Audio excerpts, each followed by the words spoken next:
3 de fevereiro de 2014. Palmeiras passa no teste, vence o primeiro clássico no ano do centenário e mantém 100% de aproveitamento na temporada. Abalado pela invasão de torcedores no CT no sábado, Corinthians perde para a Ponte Preta em Campinas. Mário Gobi fala das providências que serão tomadas sobre o caso. Garotada do Santos dá outro show, repete goleada por 5-1. E Gabriel marca gol de número 12.000 da história do clube. No Rio de Janeiro, Vasco bate Botafogo em clássico. E Hernani marca 4 vezes na goleada do Flamengo sobre o Macaé. E ainda, os gols no Brasil e no mundo. E a vitória do Seattle Seahawks no Super Bowl, a grande final do futebol americano. O Gazeta Esportiva começa agora! Olá, boa noite. Os palmeirenses estão felizes da vida nessa segundona. No primeiro clássico do ano do centenário do Verdão, o rival foi o São Paulo, justamente a equipe contra a qual o antigo Palestra Itália fez o primeiro jogo com o nome de Palmeiras. O cenário era o mesmo, o estádio do Pacaembu. E o resultado? Vitória do Palmeiras, assim como aconteceu naquela partida de 1942. Veja os gols com a narração de Fernando Solera. Lá vem a bola, cabeçada e gol. Imaginem Valdívia, o mais baixinho do ataque. Gol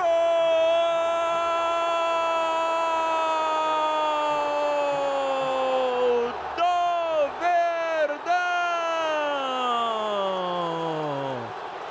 22:50, a defesa do São Paulo cochilou. Tá querendo perder a bola do São Paulo.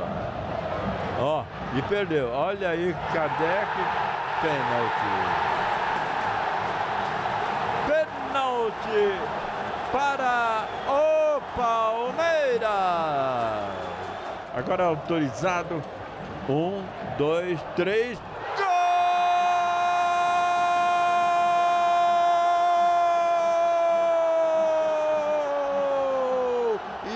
Sai querendo ouvir. Quem é que tem bronca por aí? Kardec, 34 minutos do segundo tempo. Verdão 2, São Paulo 0. Para você realmente testar um ataque, que a gente falava, um time, um setor, você tinha que pegar um time igual o seu, grande, né? E realmente não foi bom o teste. Então a gente não tem realmente um bom ataque não, porque a gente deu 2, 3 chutes no gol. Nós tivemos uma finalização aos 44 do segundo tempo, nós não podemos reclamar do resultado, né? Se a gente não conseguiu chegar ao gol adversário, nós temos que tentar cada vez nos treinamentos melhorar para que isso aconteça. Ter uma vitória num clássico, quando você tem uma sequência de 5 vitórias dentro de uma competição importantíssima, eu acho que é muito legal, mas tem que ligar o alerta também, porque não quer dizer que nós vencemos o clássico, que pode estar tudo certo. É natural que aconteçam algumas falhas aqui ou ali e nós temos que estar sempre tentando corrigir. A gente tem que ter essa consciência de continuar trabalhando, continuar com os pés no chão, sabendo que é só mais um degrau aí que a gente subiu em direção ao objetivo maior, mas a nossa equipe tem que ter a mesma pegada, a mesma paciência, humildade, todo mundo trabalhando unido que no final dá certo. Grande noite para você que acompanha o Gazeta Esportiva. Nós chegamos a discutir isso na sexta-feira, mero palpite. E acho que o Flávio, né, falou que talvez fosse da São Paulo. Falei, né? Para equilibrar. Para equilibrar, né? Foi. Porque o favoritismo era do Palmeiras mesmo, pelo que vem produzindo na temporada. Tem sido uma constante. Os times que participam da Série B voltam para a Série A fortalecidos. E isso se deve muito ao entrosamento conquistado numa Série B. Quer dizer, com a Série B, o nível da competição é mais baixo, a cobrança é um pouco menor, o time tem mais tranquilidade para ser mantido, para conseguir vitórias e, consequentemente, esse entrosamento vem de maneira mais fácil. E aí, obviamente, com um time mais entrosado, na elite, com um ou outro reforço, esse time ganha corpo. e o Palmeiras está conseguindo repetir o que fez o Corinthians. Claro que tem o que fez o Vasco da Gama, o próprio Palmeiras, quando caiu pela primeira vez, voltou bem na temporada. Claro que tem muito jogo pela frente, ainda tem muitos meses pela frente, mas é um Palmeiras que tem uma autoestima de melhor qualidade neste momento. E não por acaso, 5 vitórias, em 5 jogos, 100% de aproveitamento, e acaba coroando até o bom trabalho feito pelo Gilson Kleina. Muita gente não apostava nele não, Flávio, mas está aí desempenhando um bom trabalho. Boa noite. Boa noite, Celso Michele, amigos do Gazeta Esportiva. O Gilson está bem, o Gilson está fazendo um trabalho bem legal, acertou o Palmeiras em mantê-lo no cargo, ele acertou em aceitar essa nova política do Palmeiras. O Palmeiras está com boa cara, o Palmeiras está contratando, ainda falta lançar alguns jogadores importantes. Ontem o próprio Gilson falava, o time ainda está em fase de montagem. E, no entanto, está ganhando todos os jogos. E quando ganha de time pequeno, você fica na dúvida, né? Mas ontem o Palmeiras foi muito superior, tinha um projeto de jogo, sabia o que estava fazendo. Mesmo quando o São Paulo dominou a partida, em alguns momentos dominou, São Paulo não tinha força para finalizar. E o Palmeiras, nos contra-ataques, era muito objetivo. Boa cara para esse time do Palmeiras. São Paulo ainda precisa de muito ajuste, é um time que se desestabiliza muito facilmente, toma um gol, tem dificuldade para retomar. Mas é claro que é um trabalho para o Muricy fazendo devagarzinho. O São Paulo também está em fase de remontagem. Vote na enquete que está no ar no site gazetesportiva.net. Você acha que os jogadores devem fazer greve em protesto contra a violência no futebol? Sim ou não? Flávio Prado. Sem dúvida. Está mais do que no tempo de fazer e a greve não seria boa especificamente para nenhum segmento. Todos nós vivemos o futebol, mas o problema é que se você esperar que as autoridades tomem vergonha na cara, elas não vão tomar. Então é necessário uma providência forte, porque no sábado, os caras tinham faca, pedra e paus. Eles só não mataram alguém porque as pessoas foram rápidas. Mas eles roubaram, eles atacaram uma faxineira, eles atacaram o Dr. Joaquim Grava e tentaram enforcar o Guerreiro. O Guerreiro que deu o gol do Mundial. São bandidos perigosos. Esganaram que têm acesso fácil aos clubes, os clubes não vão tomar vergonha. Se os jogadores não se defenderem, algum vai acabar morrendo. Então, acho que passou da hora de se tomar uma posição, sim. Celso. Concordo plenamente com o Flávio. Já passou da hora, eu vou até parafrasear uma música do Rapa: paz sem voz não é paz, é medo. Então já passou da hora dos jogadores, dos profissionais do futebol, que são os protagonistas, tomarem uma iniciativa. Não adianta só ficar falando, é caso de polícia, isso pertence às autoridades. Não vai fazer nada, as autoridades não vão fazer nada. Isso pertence às autoridades. Então alguma coisa tem que dar um basta. Não dá mais para você ver esse tipo de invasão. A gente vai falar mais sobre isso, mas eu esperei até sábado para falar. Que eu acho lamentável, não dá mais para você ver isso. Tem que dar um basta.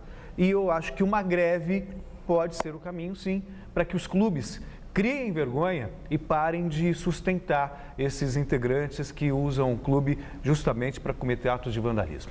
Bom, a gente quer saber a sua opinião. Vote no site gazetesportiva.net. Pressionado pela invasão dos torcedores às vésperas do jogo contra a Ponte Preta, o Corinthians mais uma vez não foi bem.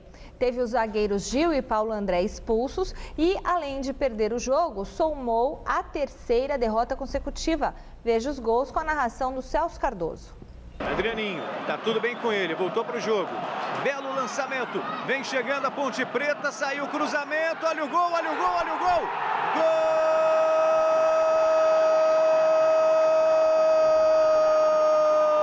Gol da Ponte Preta!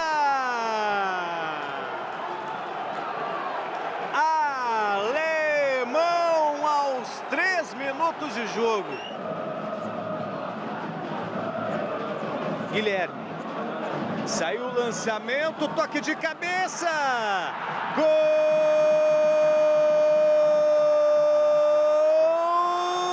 do Corinthians! Aos 35 minutos, sai o empate do Corinthians em Campinas. Lá vem Ponte, olha só o Ferrugem, lindo lance, lindo lance, lindo lance. E que gol!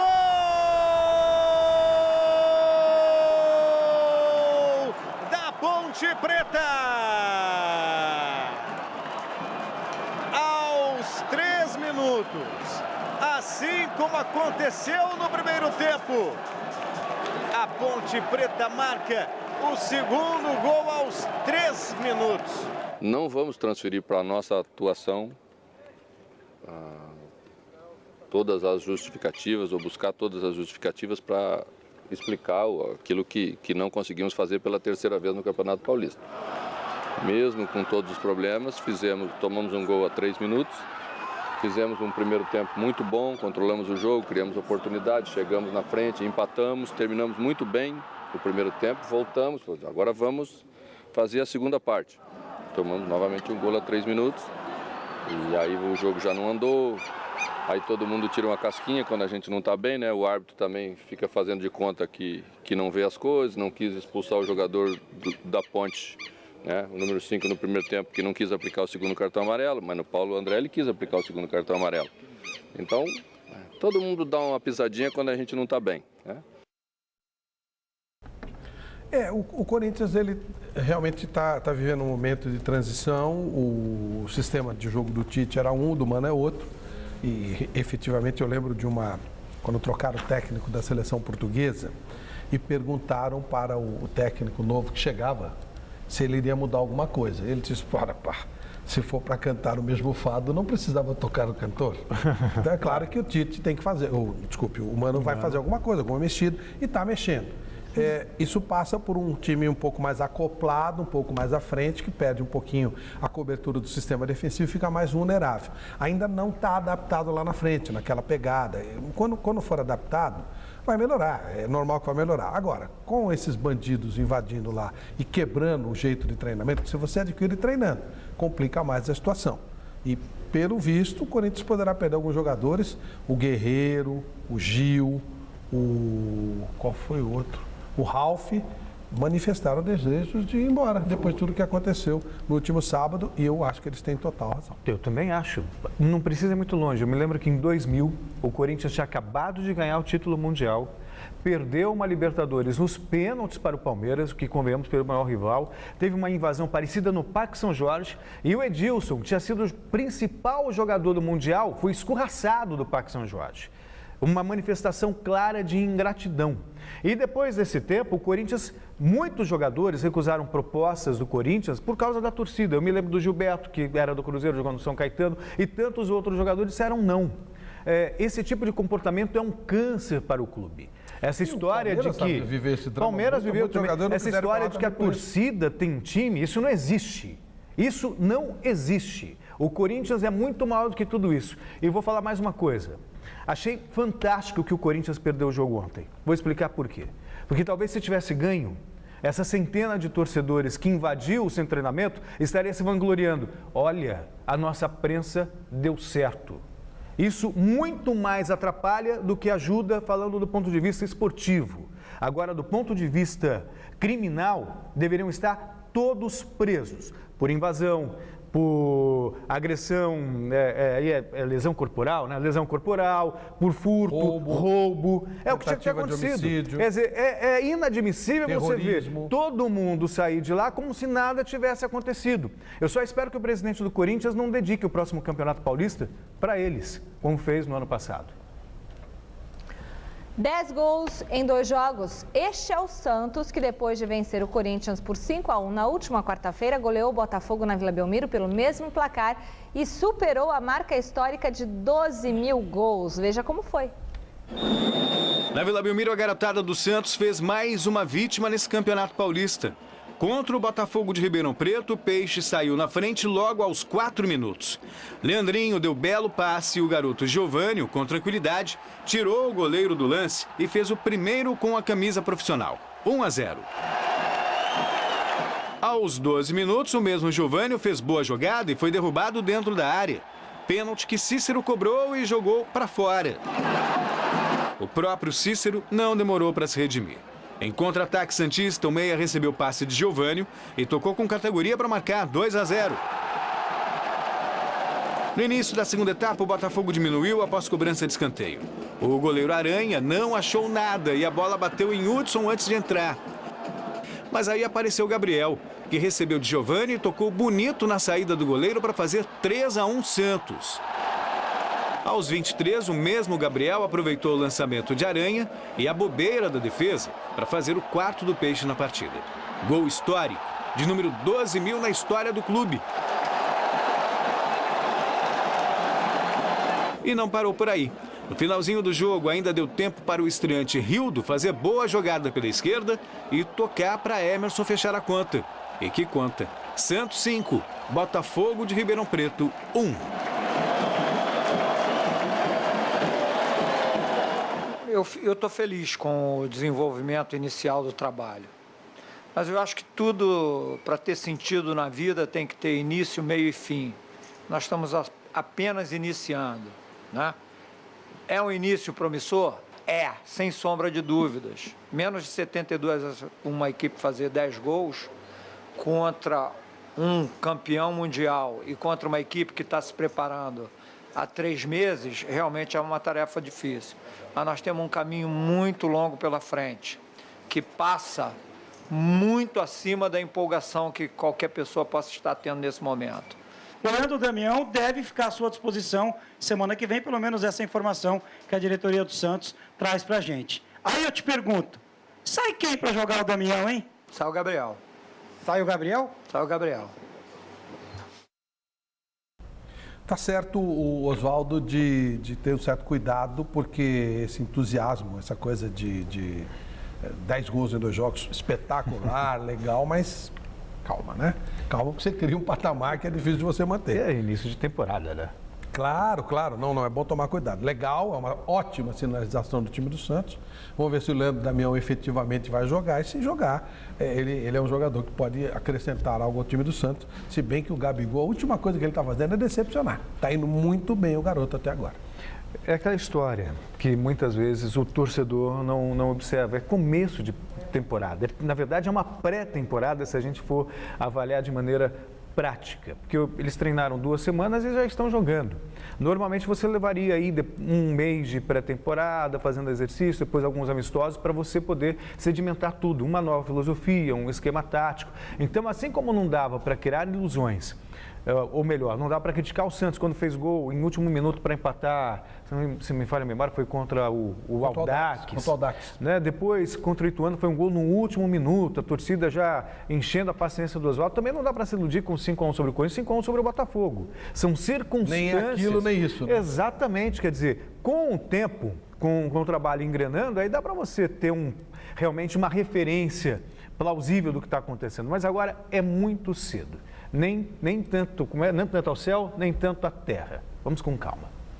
Mais 7 jogos completaram a 5ª rodada do Paulistão. Ituano e São Bernardo empataram em 0-0 em Itu. O Linense ganhou do Oeste por 1-0 fora de casa. Penapolense 2, Mojimirim 1 em Penápolis. A Portuguesa foi goleada pelo Osasco Audax e o técnico Guto Ferreira pediu demissão. Confira os gols. Em Ribeirão Preto, o Comercial abriu o placar contra o Rio Claro com Marcos Vinícius. Mas Léo Costa marcou 2 vezes, virou o jogo e deu a vitória à equipe visitante. 2-1. O Bragantino venceu o Atlético Sorocaba por 2-0, graças aos 2 gols do atacante Léo Jaime. Um no primeiro tempo, outro no segundo. Já a Portuguesa continua afundada na crise. Diante do Audax Osasco, a Lusa repetiu as más atuações e perdeu a partida por 4-2. Velica 2 vezes. Camacho e Thiago Silvi marcaram para o Audax.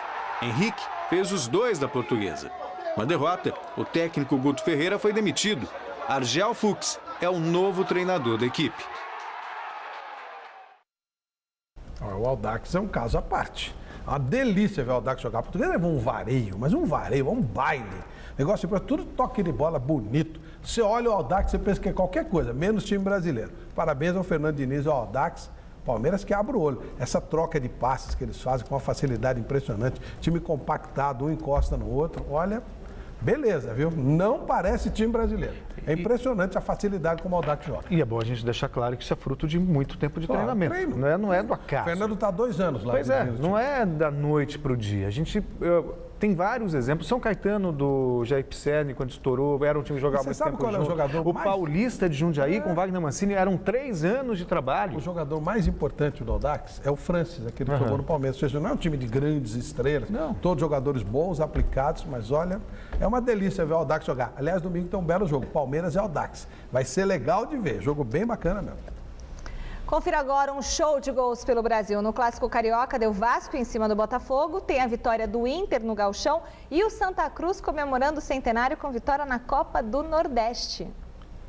Pela Copa do Nordeste, o Vitória venceu Confiança do Sergipe por 2-1 e conseguiu a classificação antecipada para a próxima fase, garantindo o segundo lugar no Grupo A. O líder América Potiguar também está classificado. No Grupo B, o Bahia perdeu para o Santa Cruz fora de casa também por 2-1. O time baiano é o terceiro do grupo com 7 pontos. O Santa é o segundo com 8. E no clássico pernambucano entre Náutico e Sport, no Grupo D, melhor para o rubro-negro. 3-0 para o Sport, que devolveu a derrota para o mesmo Náutico na Ilha do Retiro há 10 dias. As equipes lutam pela segunda vaga no grupo. Já o Inter não tomou conhecimento do Cruzeiro e goleou por 4-1. D'Alessandro, Rafael Moura, Gilberto e Fabrício marcaram para o Inter. Reinaldo fez o de honra do Cruzeiro. O Colorado é o líder isolado do Grupo A com 15 pontos. Pelo Campeonato Mineiro, o Atlético venceu o Nacional de Muriaé por 2-1. Jonathan fez para o time visitante. Mas o atacante Jô entrou em ação e marcou 2 vezes, garantindo os 3 pontos ao Galo, terceiro colocado na competição. No Rio de Janeiro, o Fluminense venceu o Bangu em Moça Bonita por 1-0 e se manteve na terceira posição. O gol do jogo foi de Michael. Já o Flamengo goleou o Macaé num dia inspirado do atacante Hernani. Ele marcou 4 vezes e ajudou os rubro-negros na vitória por 5-2. Esses foram os primeiros gols de Hernani na temporada. Negueba marcou outro gol para o Flamengo. E no clássico da rodada, o Vasco venceu o Botafogo pelo placar mínimo. 1-0 gol de Tales de cabeça aos 28 do segundo tempo. Aconteceu na noite deste domingo o Super Bowl, a grande decisão da NFL, o campeonato de futebol americano. E o vencedor foi a equipe do Seattle Seahawks, que conquistou o título pela primeira vez. O time de Washington enfrentou o Denver Broncos do Colorado na decisão, que este ano aconteceu em Nova York. O placar foi uma verdadeira surra para os padrões do futebol americano. 43-8, o terceiro placar mais elástico da história do Super Bowl. Que vergonha, né? Mesmo com o quarterback Peyton Manning eleito o melhor jogador da temporada, os Broncos, que tinham também o melhor ataque da competição, olha, Flávio, o melhor ataque da competição, ficaram com o vice. Por outro lado, sem grandes estrelas, o Seahawks tinha a melhor defesa da competição e um atleta filho de brasileiros no time, Breno Giacomini. É o mais perto que o Brasil já chegou de ter um atleta campeão da NFL. Que festa mundo, maravilhosa. Né? Para o mundo, é o maior momento de patrocínio, mais alto custo de patrocínio por 30 segundos no evento esportivo, é uma coisa sensacional. Eu não entendo, como disse o doutor Décio, que está cuidando aí da greve de jogadores, eu não entendo petecas disso, mas é um evento e tanto. A grandiosidade do evento é indiscutível. Flávio, o evento em si, o show no intervalo, sabe, é uma coisa de outro mundo. E olha que muita gente reclamou nas redes sociais depois que os trens, o metrô, estavam lotados depois desse evento, que eles não estavam dando conta do grande número de torcedores. Isso foi uma, em termos de locomoção, dos piores da NFL. Pois é, vamos acompanhar a Copa do Mundo. Bom. Amanhã, a partir do meio-dia, tem Super Esporte. Veja os destaques do programa. Olá, Michele, pessoal ligado no Gazeta Esportiva. Amanhã tem Super Esporte com tudo sobre o começo de semana de Palmeiras, Santos, São Paulo e Corinthians. O Timão vive uma fase bastante tensa, complicada. Vamos continuar acompanhando o Bom Senso Futebol Clube, movimento em que os jogadores estão ameaçando não entrar em campo nessa quarta-feira pelo Campeonato Paulista. Então é amanhã, meio-dia, Super Esporte. Eu te espero. E você que acompanha o Gazeta Esportiva, fale com a gente, mande a sua mensagem, dê um alô para a nossa equipe pelo Twitter, @Gazeta Esportiva, nosso canal no YouTube, youtube.com/Gazeta Esportiva TV e no Facebook, facebook.com/GEsportivanet. Quero mandar um beijão para o Raul Martins, que já está desde as 6 da tarde, comecinho da noite, assistindo o Gazeta Esportiva, o Helder Oliveira, pessoal de Votuporanga também ligadinho no nosso programa. Vamos para um rápido intervalo, daqui a pouquinho tem mais informações do Palmeiras, única equipe 100% no Paulistão. então a reapresentação do São Paulo e também a repercussão da invasão corintiana no final de semana. É rapidinho, nós voltamos já já. Voltamos a falar do Corinthians. A lamentável invasão dos torcedores ao CT Joaquim Grava foi assunto também no clássico entre Palmeiras e São Paulo, no Pacaembu.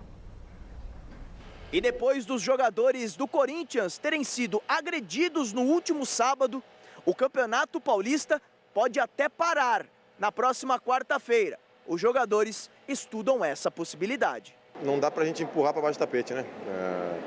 Pelo que eu vi, já tem gente tentando fazer isso, minimizando o que aconteceu. E foi o que eu falei com um colega de vocês. Eu não sei qual seria a reação de vocês, por exemplo, da imprensa, se entrasse na Gazeta, ou na Sport TV, ou na Globo, na Record, ou na SBT, um monte de gente com um pedaço de pau e ferro na mão, ameaçando vocês, pegando amigos de vocês pelo pescoço, agredindo, quebrando os carros. Com certeza não empurraria abaixo do pano. E às vezes é o que acontece. Alguns clubes já estão mudando isso. E muita gente falou que isso é um efeito da sociedade, concordo que é um reflexo da sociedade. Mas só porque futebol dizem que é uma minoria, não tem que se deixar passar. Pelo contrário, pune exemplarmente essa minoria para ver se não vai diminuir. Quando isso acontece, é óbvio que você não consegue fazer uma boa preparação. Mas nós, como clube, decidimos jogar. O clube não queria jogar, o presidente não queria jogar, o treinador não queria jogar, os jogadores não queriam jogar, porque o que aconteceu lá não deveria passar em branco, pelo futebol que nós acreditamos e defendemos. Foi um fato isolado, eu acho que não é para tanto, eu acho que tem outras questões em jogo também. Eu acho que isso não é uma responsabilidade somente das outras equipes, do sindicato, que também tem que intervir de alguma forma, mas isso é mais uma segurança pública do que qualquer outra coisa. A gente tá meio largado, cara. A gente não tem com quem recorrer, a gente anda na rua aí, parece que a gente tem que andar com carro blindado, porque senão daqui a pouco um carro de guerra. Então, e não tem nenhum movimento para mudar isso. Alguma coisa tem que ser feita, volto a repetir. Não sei se vai parar quarta-feira, mas alguma coisa tem que ser feita. Uma coisa séria, né? Não como eles sempre fazem, né? Daqui a pouco esquece tudo isso de novo e outra vez. Até um dia aconteceu uma barbaridade, né? Mas alguma coisa tem que ser feita, não sei o que vai acontecer. O pessoal do bom senso está tomando a providência, estão assustados, é verdade, e com razão. Mano, quanto ainda há de tolerância para dar um basta nisso? Que é um caso de polícia, mas que se repete, uma hora alguma coisa tem que ser feita de maneira mais drástica. Eu acho que caso de polícia tem que ser tratado pela polícia. Mas os jogadores, o próprio técnico, a liderança não pode fazer um movimento como o bom senso tem feito para mudar essa realidade? Eles ou nós somos apenas um segmento e você não muda com um segmento só. Nós precisamos todos ter a noção clara de que isso não pode continuar.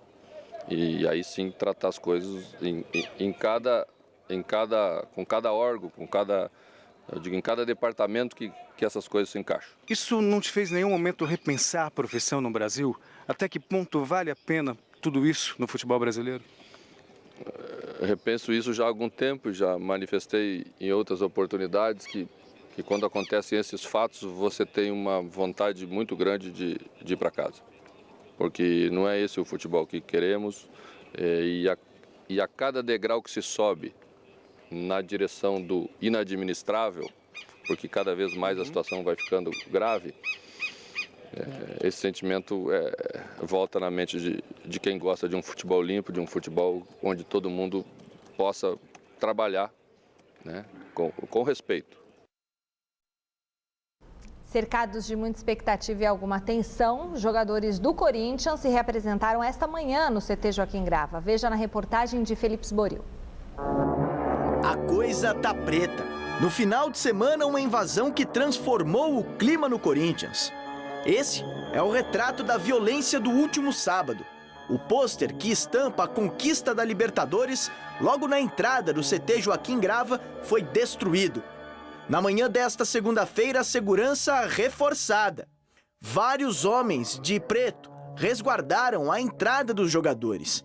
Daqui para frente, tudo vai ser diferente. Nós vamos repensar a segurança do centro de treinamento nosso.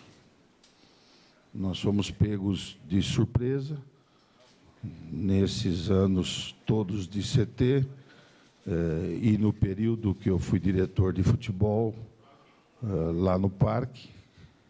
Tivemos protestos, mas nunca atingiram este patamar de ilícito penal. Dentro do centro de treinamento, a presença de 2 carros da Polícia Militar, que pouco fizeram durante o manifesto violento. As imagens do circuito interno serão enviadas primeiramente para a polícia, depois divulgadas para a imprensa. Se o Ministério Público, se a Polícia Civil de São Paulo, no momento tal, entenderem pertinente mostrar as imagens, aí elas estão assumindo como autoridades que apuram os ilícitos causados. E a responsabilidade é delas. Então, para preservar, primeiro eles vão ter acesso, depois aí eles que conduzem. Te surpreendeu a atitude da polícia no fato isolado de sábado, de uma passividade enorme, não tomar nenhuma atitude para evitar que ocorresse tudo que aconteceu aqui por mais de 3 horas? Eu prefiro que você faça essa pergunta ao comandante-geral da Polícia Militar, né? Eu sou um policial civil, estou no exercício da presidência do Corinthians, mas eu acho que essa pergunta passa por uma questão de orientação interna da corporação. Foi justamente nesse ponto que cerca de 200 torcedores cortaram o alambrado e invadiram o CT Joaquim Grava na manhã do último sábado, provocando medo em quem estava por aqui. A primeira cena que eu vi foi o Dr. Joaquim Grava passando mal. Médico do Corinthians passando mal, sendo atendido pelo Dr. Júlio, outro médico do Corinthians, que foi a primeira cena mais forte assim, que eu vi, que foi o momento da entrada, porque eles entraram quebrando tudo já e foi realmente uma cena assim, muito forte que não vai sair da minha cabeça. E o que deu, a sensação que passou foi de medo, foi de insegurança, porque os torcedores, eles estavam ali para o que desse e viesse, assim, eles não era uma coisa controlada, eles não vieram aqui para conversar. Tinham alguns que até falavam, a gente quer reunião, a gente quer conversar com os jogadores, mas alguns falavam, vamos matar o Pato, vamos matar o Sheik. E mesmo nessa situação complicada, ninguém pediu para sair do clube por falta de segurança. Nenhum jogador pediu para ir embora. Todos os jogadores estavam, ao mesmo tempo, abalados emocionalmente. Tal é o respeito que eles têm pelo clube, que eles aceitaram, num diálogo nosso que começou no sábado e terminou no domingo, irem para o jogo. Mas eu digo para você, o clima não era de ir para o jogo. O trauma foi muito grande. O presidente ainda confirmou que Paulo Guerreiro foi agredido e houve uma conversa dos agressores com o técnico Mano Menezes. Só para esclarecer uma dúvida que eu tenho com relação à reunião que o Mano Menezes teve com esses integrantes da organizada aqui dentro. Ela aconteceu antes ou depois da violência aos jogadores, aos funcionários, enfim? Não, quando todos já tinham sido retirados daqui, eu não sei quantas pessoas sobraram, 3, 4, 5. O professor fez questão de ir até elas e conversar com eles. E conversou, foi uma conversa muito boa e eles foram embora. Eu pergunto isso porque o senhor disse que se tivesse violência não haveria conversa, né? Aspas do senhor. Aí foi uma atitude espontânea para pôr um ponto final numa situação. E foi questão de minutos, resolveu e acabou. Eu falei de diretoria, certo? Diálogo sempre. Não passe do diálogo, que nem diálogo tem mais. É isto. Já não é a primeira vez que o Corinthians é prejudicado por torcidas organizadas. Um diálogo que sempre existiu e que a partir de agora não vai mais acontecer. Eu não tenho relação, a diretoria do Corinthians, a esta gestão não possui relação com organizadas. O Corinthians não doa ingresso para ninguém. Ninguém recebe ingresso do Corinthians de graça para ir aos jogos. Ponto final. A situação não é das melhores. Uma greve de jogadores pode acontecer e interromper o Campeonato Paulista. O medo causado por quem um dia jurou amor eterno ao time ainda está por aqui. Medo e revolta. O Corinthians tem a sua responsabilidade.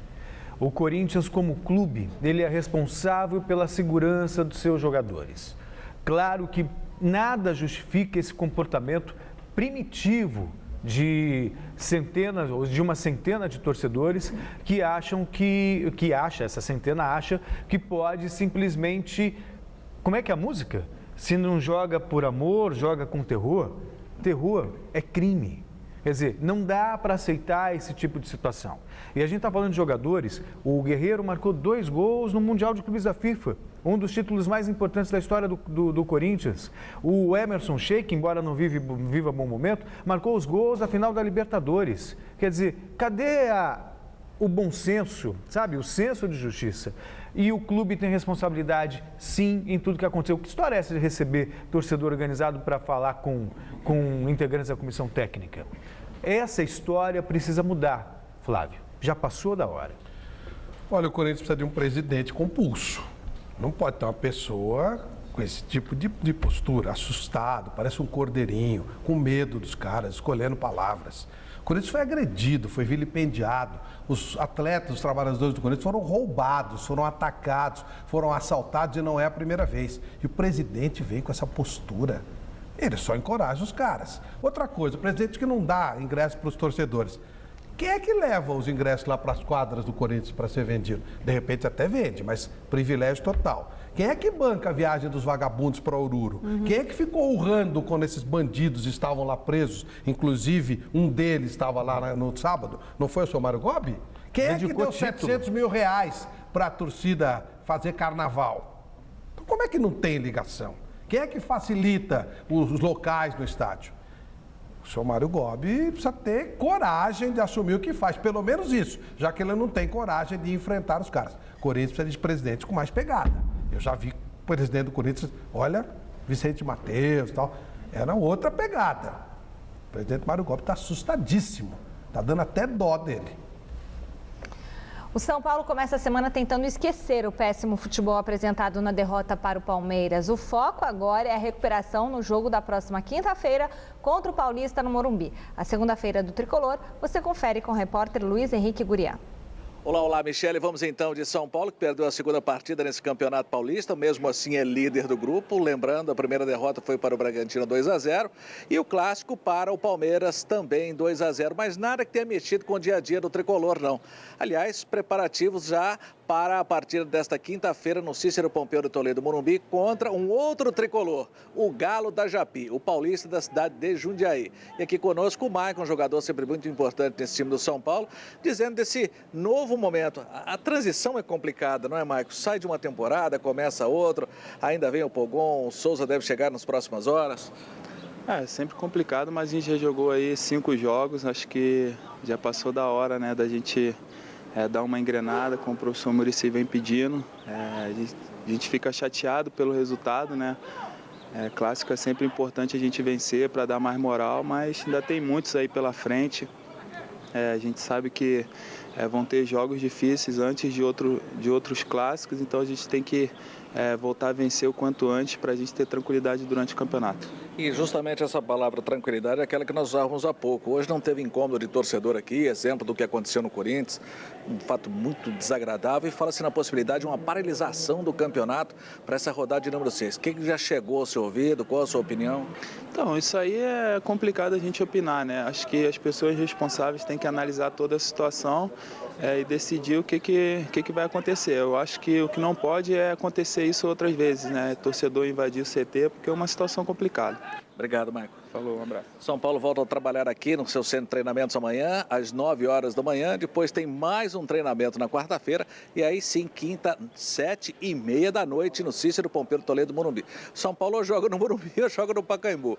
E isso é muito bom, porque desgasta menos nesse início de temporada. Mas como disse o Maico, já é hora de engrenar mais. Então vamos observar como será o comportamento do São Paulo. Imagem Samuel de Almeida e também Melchior Brito, Luiz Henrique Gurian, São Paulo, para a TV Gazeta. O Palmeiras se representou agora à tarde após a 5ª vitória consecutiva na temporada. Adriano Dolfi acompanhou.